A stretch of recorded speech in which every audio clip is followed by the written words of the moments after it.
Hey y'all, it's the milkmaid. So I wanted to kind of cover a topic, and I've wanted to cover this for the last couple of weeks. Um, wasn't sure how to go about it, so I think I'll just ramble and hopefully it'll make sense. The topic I wanted to cover is money, something that's actually kind of personal for us right now, and I'm sure a lot of people are dealing with it as well. But we are facing employment changes and income changes having to do with this. Okay? We said no.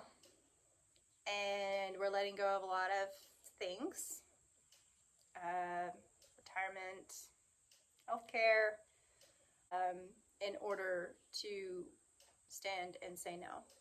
And there are a lot of people across the country and across the world who are saying no this way. But it brings its challenges, and one of those is, well, job equals money, money equals being able to take care of your family. And, for many, this is a shock. For us, we kind of saw it coming. About last year, we figured that this might be potentially something we'd have to face.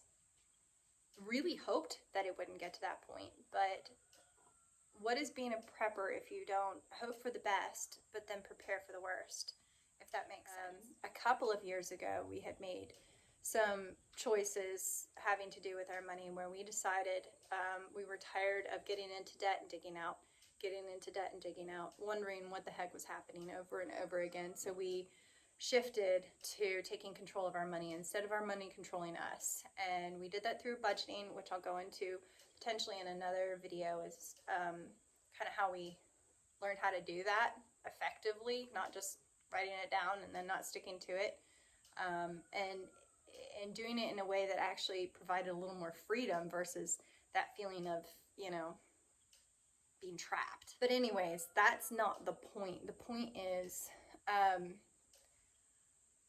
we are facing some issues, a lot of us, where we're going to have to decide whether or not we do this or we're unemployed, or we have to leave our field of employment.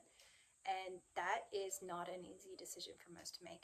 And given the way that our society treats money, most people actually feel like they don't have a choice. A lot of people have done that because they felt like they didn't have a choice. And while I agree with everybody that you always have a choice,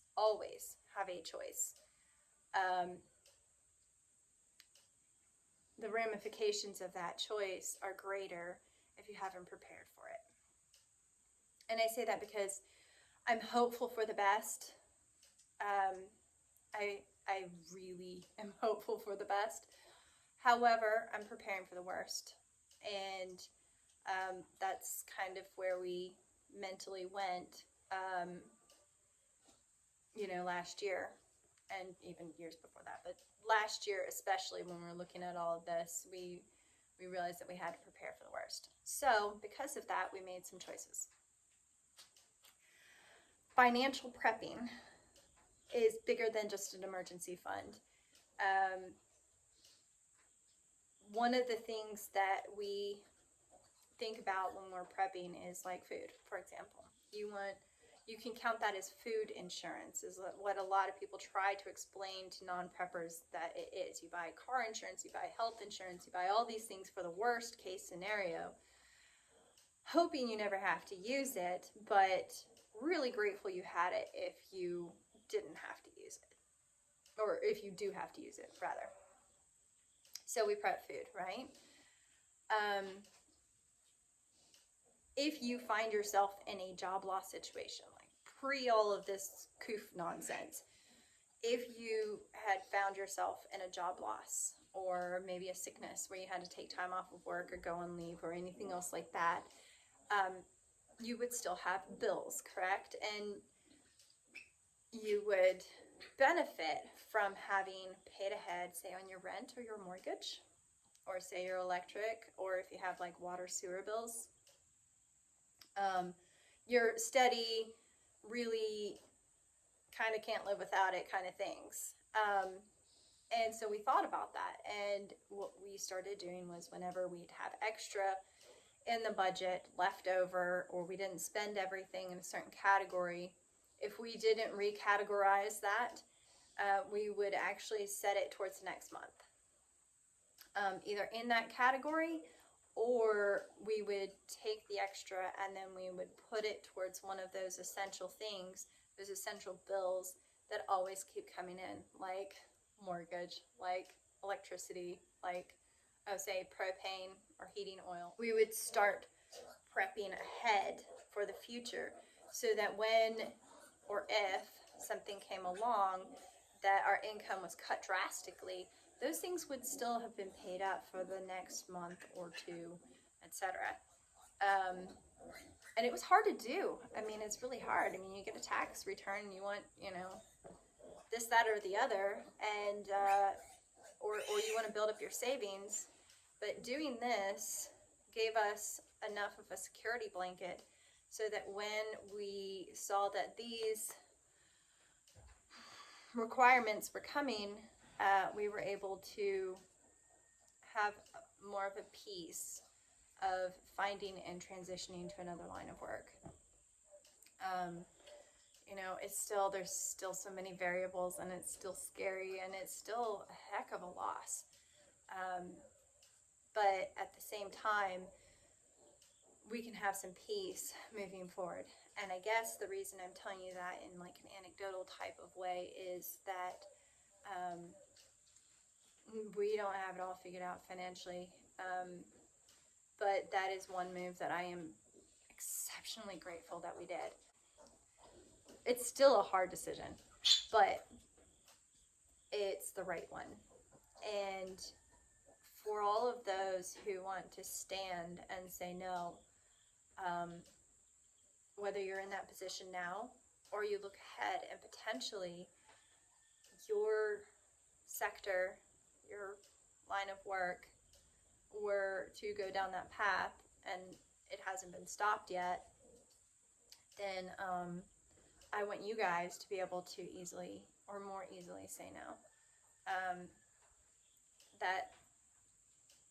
That is how we beat them. We take off the golden handcuffs and we break free from those systems. And we are then able to stand on our own 2 feet without feeling like we'd have to bend. That's the whole reason we started homesteading, was the food self-sufficiency. We're not there yet. It's going to be forever till we are there. And even then, inputs are awesome. That's why, like, in a grid down situation, we're all a little screwed. But, at least we could make it a little bit better, potentially.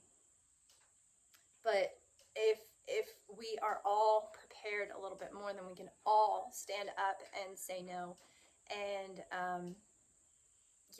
that's something big. So the sacrifice now, I wish I'd been able to say this a long time ago, but the sacrifice now that you can make, if you can, to set yourself up that way, to be ahead on those things, will make it so much easier for you to stand up when the time comes, if the time comes. Hopefully it doesn't, to say no and to walk away. You're taking your power with you. And that is pretty dang important. So anyhow, I hope that helps people. I might possibly do some videos on kind of the steps that we took to get where we are now. I mean, it's still nothing amazing, but it's securer than when we had our money controlling us and we hadn't taken these steps. And it takes sacrifice, but hey, give me liberty or give me death, right? We've got to be willing to take those sacrifices ahead of time so that we're healthy and strong enough to shout that later on, if that makes sense. Because financially is how they will cripple you first. And because of that, I think a lot of people will bow because they feel like they have no choice. And I want people to have choices. I want them to be able to be proud of being able to say no. if that makes sense. Anyhow, y'all have a great one, and I'll talk to you later.